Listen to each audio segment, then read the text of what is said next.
Conceived as a single film, but split into two parts by the producers, the 3 and 4 Musketeers are as entertaining today as when they were released 50 years ago. While the split may have been made for commercial reasons, it is not exactly arbitrary. Beginning as non-stop devil-may-care hijinks, the tone shifts in the second film, The Revenge of Milady, as the Musketeers confront the consequences of their earlier daring-do. Which does not make 4 more quote-unquote serious. Its darker goings-on still combine romance and melodrama, so that while the contrast between the two films is immediately apparent, they remain unmistakably of a piece. I only read Dumas' novel as an adult, and it was painfully obvious that despite the book's supposed classic status, it is the kind of thing that movies took over to do better. I would argue that this version, at least, is superior to the book in just about every way, compensating for whatever might be lost of the story with the tantalizing effervescence of the cinematic image. George MacDonald Fraser's screenplay eliminates the gratuitous filler in the novel. A handsome all-star cast gives life to the characters' desiccated ink and paper origins.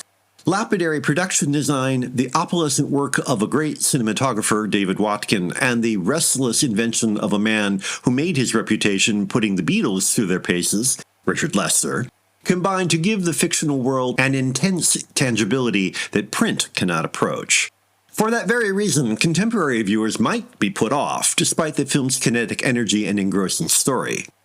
17th century France is expensively recreated, but there is also plenty of dirt, and everything is shot and cut with the spontaneity and rough edges of a documentary. Anyone who measures film by the impersonally slick, cellophane-wrapped digital image may have a hard time accepting such a lack of concern for technical perfection.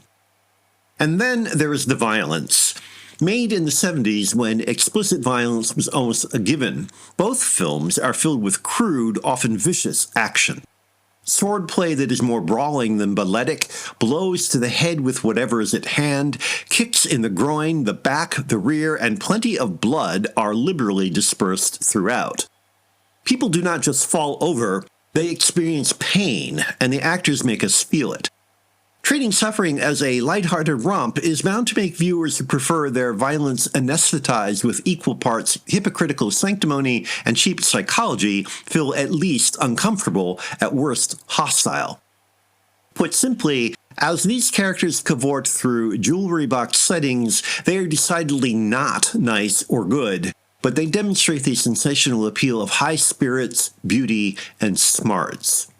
Nonetheless, an absence of moralizing need not imply an absence of morality.